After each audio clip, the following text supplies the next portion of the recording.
Hello student, कैसे हैं?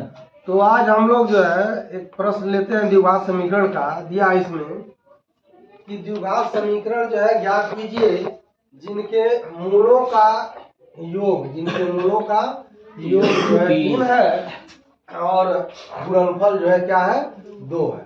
तब द्विघात समीकरण हम लोगों को ज्ञात करना है। तो हम लोग जानते हैं द्विघात समीकरण बराबर क्या हो जाएगा। द्विघात समीकरण बराबर होता है x square minus alpha plus beta x plus alpha into बराबर।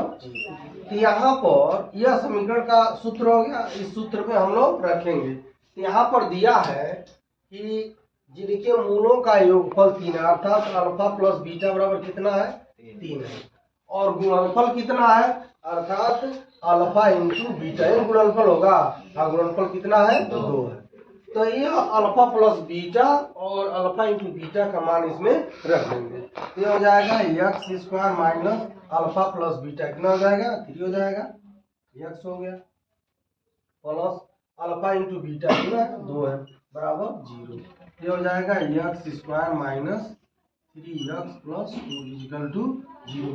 अर्थात यह द्विघात समीकरण जो है x square plus 3x plus minus 3x plus 2 होगा। तो यह जो प्रश्न दिया है कि मूलों का योग 3 है और गुणनफल जो है 2 है, इस फार्मूले में हम लोग रख देंगे तो द्विघात समीकरण जो है मिल जाएगा। तो इसमें क्या करता है, कभी कभी द्विघात समीकरण पूछता है और कभी द्विघात समीकरण दे दिया है तो उसका जो है मूलों का योगफल या मूलों का गुणनफल भी पूछ सकता है, या मूलों को भी ज्ञात करने के लिए कह सकता है। तो मूल ज्ञात करने के लिए हम लोग गुणनखंड विधि या सिद्धाचार विधि का प्रयोग करते हैं। अभी आएगा कि मूलों का योगफल कैसे निकालते हैं और गुणनफल कैसे निकालते हैं। इसमें दिया है एक द्विघात समीकरण है x square minus 3x plus 2। तो यह समीकरण दिया है तो इसके मूलों का योगफल और मूलों का गुणनफल हम लोगों को ज्ञात करना है। क्या करना है? मूलों का योगफल और मूलों का गुणनफल हम लोगों को ज्ञात कर लेना। तो हम लोग जानते हैं समीकरण होता है A X square plus B X plus C equal to क्या होता है 0। तो यहाँ से ए का मान कितना हो गया हम लोग के पास 1 हो गया, हुआ कि नहीं हुआ।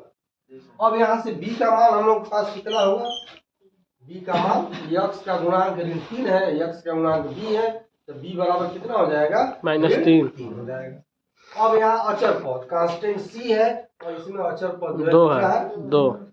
तो हम लोग अब जानते हैं मूलों का योगफल का फार्मूला होता है माइनस b बाई ए होता है। क्या होता है? माइनस b बाई ए। तो यहाँ पर b का फार्मूला है, b का मान कितना है 3 है, और सूत्र से माइनस होता है, अब बटे ए का मान 1 है, तो क्या हो जाएगा माइनस माइनस प्लस हो जाएगा, ये मान हो गया।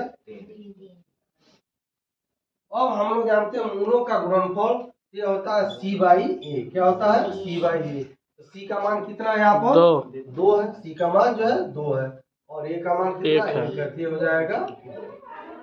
जो प्रश्न आप लोगों ने सॉल्व किया है उसमें ही दिया था कि मूलों का योगफल 3 है और मूलों का गुणनफल 2 है। तो उसी समीकरण से हम लोगों ने क्या किया, मूलों का योगफल और मूलों का गुणनफल निकाला। इस प्रकार आप लोग क्या कर सकते हैं, मूलों का योगफल और गुणनफल निकाल सकते हैं। यानी द्विघात समीकरण दिया है तो मूल ज्ञात कर सकते हैं या मूलों का योगफल गुणनफल ज्ञात कर सकते हैं, या समीकरण का मूल दिया है तो समीकरण को भी हम लोग ज्ञात कर सकते हैं।